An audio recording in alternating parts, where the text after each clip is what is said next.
Assalamualaikum warahmatullahi wabarakatuh. Apa kabar semuanya? Semoga semuanya dalam keadaan baik-baik saja dan sehat selalu. Bila yang berada di luar, jangan lupa menggunakan masker dan jangan lupa untuk cuci tangan. Pada pertemuan kali ini, kita akan membahas mengenai mengamankan komunikasi email atau securing email communication.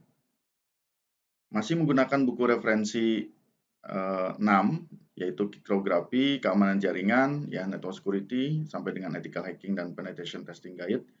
Dan juga menggunakan kursus ya dari Certified Secure Computer User CSCU dari website isikonsil.org.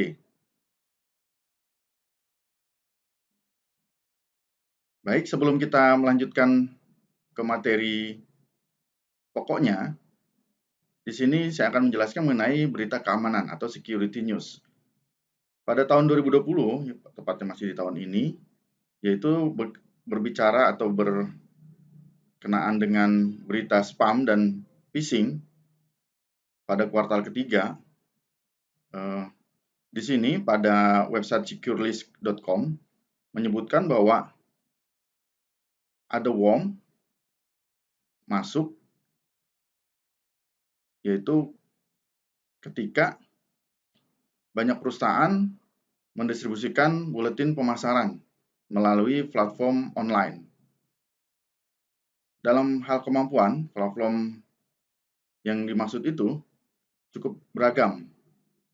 Mereka mengirimkan pesan iklan dan informasional, mengumpulkan statistik, misalnya tentang tautan yang diklik di email dan sejenisnya. Pada saat yang sama, layanan semacam itu menarik perhatian yang menerima email, dan ternyata mereka menerima spam yang menggunakannya untuk mengirim surat mereka sendiri. Dan penjahat dunia maya yang mencoba mendapatkan akses ke akun pengguna, dan biasanya melalui phishing. Akibatnya, penyerang juga mendapatkan milis buatan pengguna yang memungkinkan mereka menyebarkan iklan massal atau pesan phishing yang terkadang diizinkan oleh sistem penyaringnya. Jadi, di sini menjelaskan bahwa ada trik-trik dari penjahat dunia maya melalui trik-trik perdagangan. Mereka mengirimkan email berupa tautan yang nanti oleh si korban itu bisa diklik. Kemudian tautan tersebut itu bisa mendapatkan akses ke akun pengguna. Nah, ini contoh dari trik perdagangan yang dipakai oleh penjahat dunia maya. Kemudian, yang kedua adalah ditemukan email yang menargetkan karyawan yang terhubung ke penjualan dalam kapasitas tertentu. Para scammer membujuk penerima untuk membuka dokumen terlampir yang seharusnya membayar bea masuk atas impor barang sebagai ganti dokumen. Lampiran tersebut yang berisi backdoor. Nah, ini contohnya, ya. Jadi ini sama saja yang seperti di atas, yaitu ada email masuk yang menargetkan karyawan yang terhubung pada proses penjualan dengan kapasitas tertentu dan membujuk untuk menerima dokumen tersebut yang terlampir, dan akhirnya lampiran tersebut ya ketika diklik atau dibuka itu berisi backdoor, ya berisi virus. Nah, ini contohnya. Yang di bawah ini ada contoh yang pertama tadi, yang di atas ketika tautan tadi diklik, ini akan menyebar dan bisa mengakses akun pengguna. Jadi ini adalah berita keamanan masih baru ya, sekitar bulan Mei Juni di tahun 2020. Nah, tujuan pembelajaran kali ini adalah akan dijelaskan mengenai sistem email, keamanan email, ancaman keamanan email, mengirim spam, email hoax atau chain dan scam, terus kemudian lampiran kontrol email, keamanan email, dan prosedur keamanan email. Berikutnya, pada halaman ini itu akan dijelaskan bagaimana berbagai sistem email bekerja. How various email system work. Email, atau kita sebut biasanya surat elektronik, adalah metode pertukaran pesan digital dari pengirim ke satu atau lebih penerima. Nah, perusahaannya itu yang menawarkan email ini, ya, yang berbasis email gratis, itu Microsoft, yang sudah kita tahu, Yahoo, terus kemudian Google, ya Gmail, dan AOL.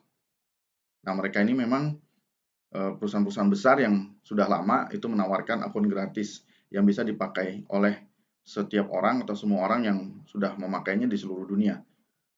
Akun email dapat diakses dari browser web apapun. Jadi bisa diakses melalui, sekarang ada Microsoft Edge, terus kemudian ada Google Chrome, ya, terus kemudian ada Firewalk, ya, ada Outlook, ya, ada Mozilla dan sebagainya. Jadi ini adalah gambar ketika orang-orang menerima dan mengirim email. Ya, baik, pada halaman ini yaitu menjelaskan mengenai keamanan email atau email security. Jadi ketika kita berkomunikasi yang melalui email, tidak ada komunikasi email yang aman 100%. Jadi email yang tidak aman itu memungkinkan penyerang untuk mencegat email pribadi dan informasi sensitif pengguna. Jadi ketika email-email masuk, ya tentu saja penyerang itu bisa mencegat email-email kita, mencari informasi yang kira-kira memang berguna bagi mereka melalui link-link atau tautan-tautan yang diberikan. Ya. Kemudian jika tidak aman, ya, atau jika tidak diamankan email-email kita, ya email yang dikirim atau diterima dapat dipalsukan, ya, atau diberikan pada orang lain. Ya. Itu email, ya, email yang kalau tidak diamankan, ya, bisa dibaca oleh orang lain. Berikutnya, email adalah salah satu sumber virus dan bermacam-macam program jahat. Jadi ketika email masuk, ya, bisa jadi email-email tersebut merupakan email yang berbahaya, yang jika kita klik atau kita buka lampiran-lampirannya, itu mengandung malicious atau virus yang bisa langsung menginfeksi atau menyebar ke dalam PC atau laptop kita. Terus kemudian penting juga ketika kita menerima email untuk mengamankan email tersebut, ya. Dengan cara apa? Ya tentunya dengan menggunakan antivirus. Sebenarnya ya di Google, di Gmail, ya terus di Microsoft atau AOL itu sudah mempunyai antivirus yang secara otomatis sudah mengamankan data-data email kita yang masuk, ya, dari pengirim yang kemudian kita terima. Dan kalau bisa, ya email sebelum kita masuk memang standar-standar dari proses untuk masuk ke dalam email itu sudah terpenuhi.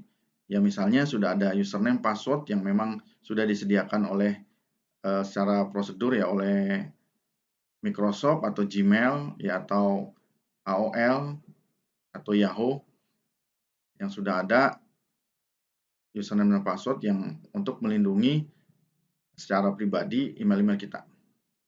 Berikutnya adalah ancaman keamanan email atau email security threats. Nah, ini perlu juga kita melihat, ya, lampiran-lampiran yang bisa saja lampiran tersebut itu berisi virus, trojan, worm, keylogger, dan sebagainya. Ketika kita buka lampiran tersebut, itu bisa menginfeksi ke laptop kita atau komputer kita. Nah, ini perlu diperhatikan. Kira-kira lampiran tersebut berbahaya atau tidak, ya. Biasanya kalau lampiran-lampiran berbahaya itu langsung masuk ke spam kalau di Gmail. Nah, berikutnya adalah phishing atau pengelabuan. Email phishing memikat korban untuk memberikan data pribadi. Jadi, email-email itu berisi, ya, yang ciri-ciri mengandung phishing itu bisa memikat korban untuk memberikan data pribadi. Ya, contohnya misalnya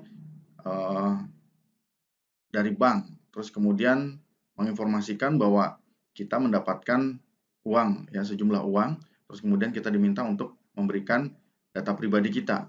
Nah, itu sebaiknya kita konfirmasi langsung ke banknya atau ke pihak banknya bahwa apakah email tersebut benar yang diberikan. Ya, jangan langsung kita isi data pribadi kita. Takutnya ya, ketika kita mengisi data pribadi kita, itu adalah kelabuan atau pengelabuan dari penyerang. Berikutnya adalah mengirim spam. Pengguna bisa saja menerima email spam yang mungkin berisi malware yang memungkinkan penyerang untuk mengambil kendali atas komputer kita. Jadi biasanya kalau memang di Gmail, ya email Gmail, ya itu langsung masuk spam. Nah itu berarti email-email tersebut dianggap mengandung virus, mengandung malware.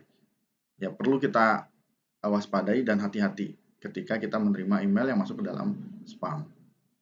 Dan kalau bisa, kalau memang orang yang tersebut kita kenal dan mereka konfirmasi, kemudian email yang dikirim tersebut masuk ke dalam spam, ya perlu dilihat kembali apakah isi dari email tersebut ya berisi lampiran yang memang mengandung malware. Nah, berikutnya adalah hoax atau chainmail. Pengguna mungkin menerima email ya berisi tipuan dan informasi palsu ya, terus kemudian menyuruh kita untuk meneruskan email tersebut ke orang lain. Nah, ini juga hati-hati ya, hoax atau chainmail. Nah, berikutnya adalah yang merupakan ancaman keamanan email, pengalihan pengguna berbahaya. Email mungkin saja berisi tautan yang menghosting situs web ya, malwares ya. Jadi ada tautan-tautan yang mengarahkan kita yang memang isinya kelihatannya menarik. Wah, ini ke tautan yang mendapatkan hadiah ya dan sebagainya. Ya, mengiming-imingi hadiah dan sebagainya. Ternyata ketika diklik ya, ternyata tautan tersebut mengarahkan kita ke situs judi, pornografi dan sebagainya yang mengandung malwares. Jadi perlu diperhatikan ya, ancaman keamanan email. Berikutnya adalah lampiran email berbahaya atau malicious email segments. Jadi lampiran email adalah ancaman keamanan email yang utama ya, karena menawarkan penyerang itu kemudahan dan cara paling ampuh mereka menyerang PC atau laptop kita. Nah, kebanyakan lampiran berbahaya itu terdiri dari virus-virus ya, trojan, spyware ya, dan kode perangkat lunak rusak sejenis apapun yang kalau kita buka itu bisa menginstal atau menyerang PC atau laptop kita. Ini adalah contohnya. Ya, ada contoh email, dia dapat e-ticket katanya, "Good morning, thank you for using our new service, buying flight ticket online on our website." Nah, di sini menyatakan kita diminta untuk login, dikasih password. Nah, ini kita udah diarahkan nih. Diarahkan, akhirnya kita buka. Padahal sebenarnya itu adalah email dari penyerang. Nah, ini perlu diperhatikan. Berikutnya adalah contohnya, "Good morning, good afternoon, Ferguson. As you requested, we are sending you this report with the detail on your account transactions made between 1 Januari 2008 dan sampai dengan 30 Oktober 2008. Jadi sepertinya dia menjebak bahwa kita meminta ya korban ini meminta si Ferguson untuk memberikan laporan transaksi. Padahal kita tidak minta. Nah, ini bisa jadi lampiran-lampiran seperti ini, ya email-email seperti ini, itu merupakan email berbahaya. Nah, berikutnya adalah lampiran email. Yang menjadi perhatian adalah periksa apakah email tersebut dari salah satu kontak kita, ya. Apakah memang email ini pernah kita berkomunikasi dengannya? Kalau tidak, nah ini perlu diperhatikan. Terus kemudian periksa apakah email tersebut pernah diterima dari sumbernya. Nah, perlu kita cek ya ke sumbernya. Ketika memang ada kontaknya, apakah benar orang tersebut mengirim? Biasanya ketika ada orang yang mengirim email, ya apalagi itu penting dan memang itu rekan kerja dan sebagainya, dia akan memberitahukan. Nah, kalau memang tidak dan itu memang email yang kita kenal, itu ada sumbernya. Terus jangan pernah membuka lampiran email atau sumber yang tidak dapat percaya. Ya, jangan pernah membuka lampiran email yang tidak dipercaya. Ya. Terus kemudian periksa apakah baris subjek dan nama lampiran berkorelasi satu sama lain. Nah iya, perlu kita cek kembali apakah subjeknya ya dan nama lampiran itu sama, ya penting, ya berkaitan. Kalau tidak, sebaiknya dihapus. Terus kemudian jangan lupa ya membuka lampiran ya yang kita tidak kenal ya. Jadi jangan lupa kita lihat, kita jangan membuka langsung ya. Jangan membuka langsung lampiran yang berdeteksi file mencurigakan atau tidak dikenal. Ya, contohnya ekstensinya exe, vbs, bat, ini, bin.com ya, dan selanjutnya yang seterusnya ini. Ya, jangan buka karena ini berbahaya. Terus kemudian simpan dan pindai semua lampiran email sebelum membukanya. Ya kalau bisa disimpan. Dan biasanya pindainya sudah otomatis dari email yang kita punya. Ya kalau Gmail itu otomatis dia punya pindai virus ya. Kita bisa pindai juga, bisa kita klik kalau memang belum dipindai. Berikutnya adalah mengirim spam atau spamming. Mengirim spam atau spamming adalah penggunaan sistem email untuk mengirim pesan massal yang tidak diminta tanpa pandang bulu atau membebani kontak masuk pengguna. Jadi email itu masuk massal ya, dikirimkan oleh penyerang. Nah, bisa jadi email-email tersebut yaitu berisi virus dan trojan. Menurut data Symantec ya, serangan malware yang di email ke setiap pengguna itu berisi 412 email pada bulan Mei 2020, pasti ada aja satu email yang mengandung virus ya atau trojan. Nah, menurut statista.com, spam itu mencapai 53,95% ya yang mengandung email-email spam pada bulan Maret 2020. Nah, ini contoh-contoh negara-negara ya 10 negara yang mempunyai atau pernah terkirim banyak spam ya. Contohnya adalah Cina, Amerika, Rusia, Korea, Hong Kong, Jerman, Jepang, India, Turki, dan Ukraina. Ya, jadi mereka si penyerang ya dengan cara mengirim email banyak ya, padahal nggak diminta ya, padahal nggak diminta sehingga penuh email-email dari pengguna masuk ya ke dalam emailnya.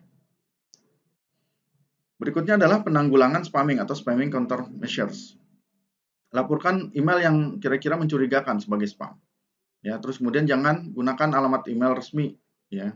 Kalau kita coba daftar-daftar, webinar dan sebagainya ya, pakai email yang lain, jangan email-email penting kita yang kita gunakan untuk bekerja ya. Gunakan alamat email yang berbeda untuk posting-posting juga ke dalam forum publik dan sebagainya. Terus kemudian jangan pernah mengikuti tautan karena bisa jadi ada spam ya. Atau kita klik ya di dalam email spam, ya jangan pernah seperti itu ya. Gunakan filter spam client email dan alat anti spam. Jadi kalau bisa, kalau memang kita punya filter spam, anti spamnya, softwarenya kita download, terus kemudian kita coba lihat apakah benar-benar mengandung virus atau tidak. Ya. Terus kemudian ini memang harus punya antivirusnya ya, anti spamnya. Kalau tidak jangan pernah seperti itu, langsung saja dihapus. Hindari membuka pesan spam ya. Jadi kalau bisa memang langsung hapus saja karena bisa berbahaya ya kalau dia sudah menginfeksi laptop atau PC kita. Berikutnya ini adalah spam vector. Ini adalah gambar dari tools atau software dari spam.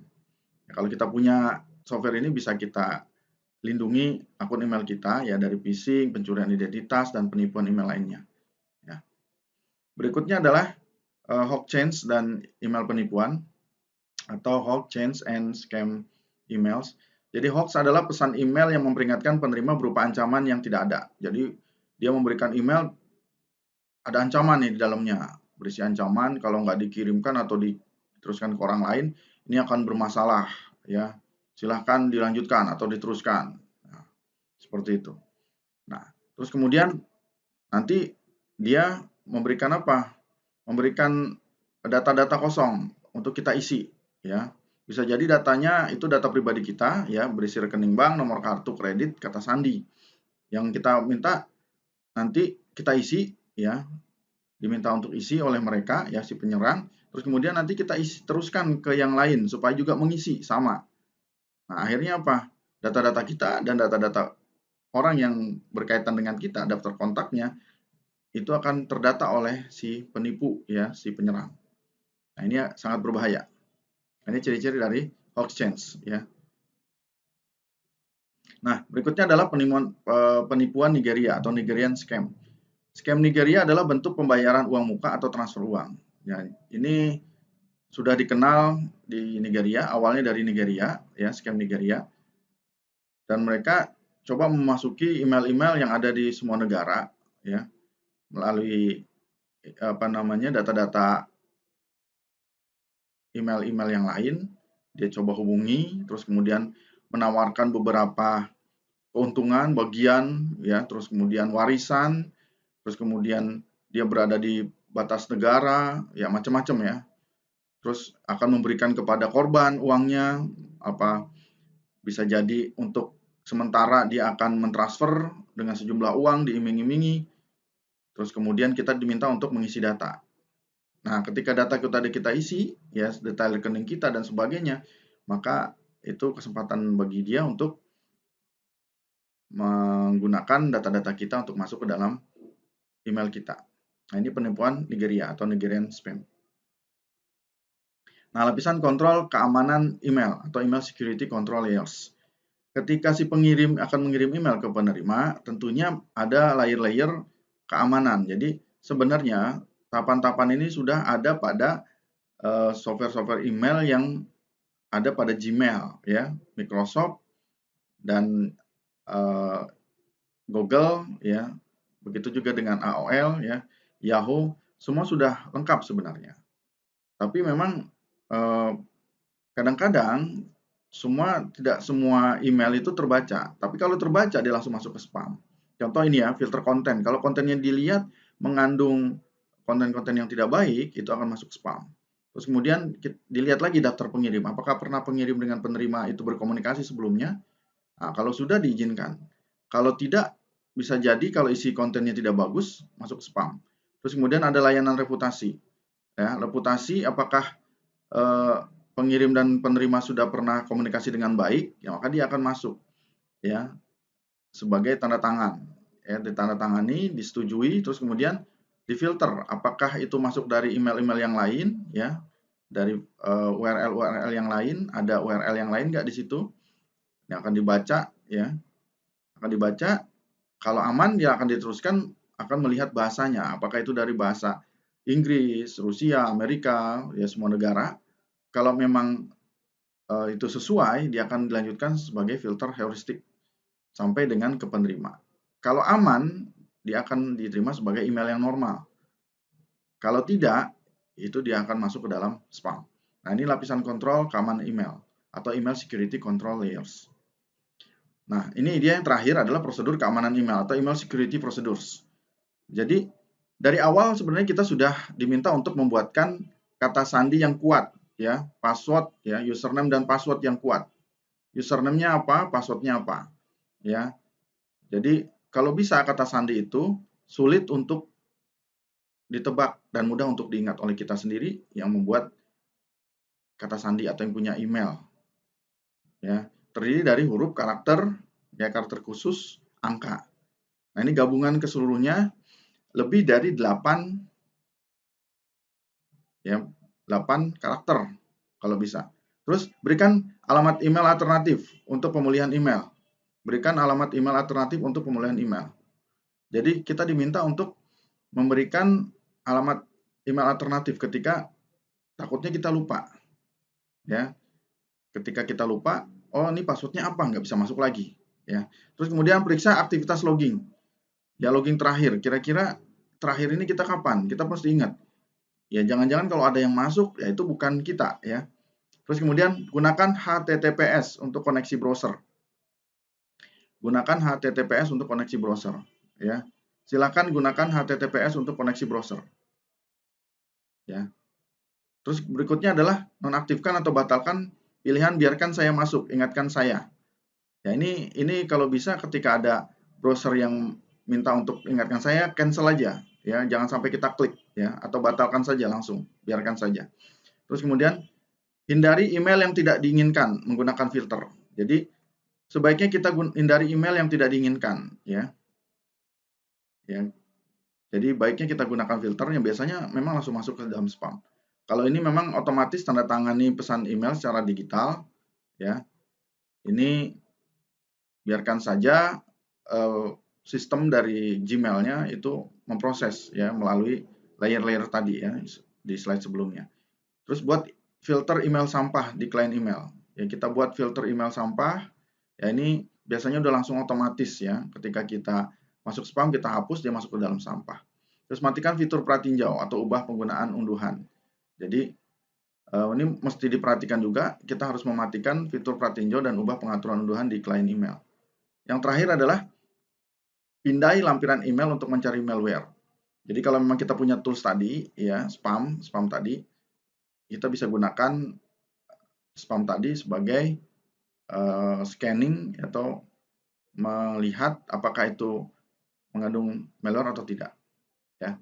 Jadi mungkin itulah pertemuan kita kali ini. Terima kasih sudah menyaksikan video ini. Semoga video ini bermanfaat bagi kita semua. Terima kasih. Sekali lagi saya ucapkan, mohon maaf bila ada kesalahan. Assalamualaikum warahmatullahi wabarakatuh.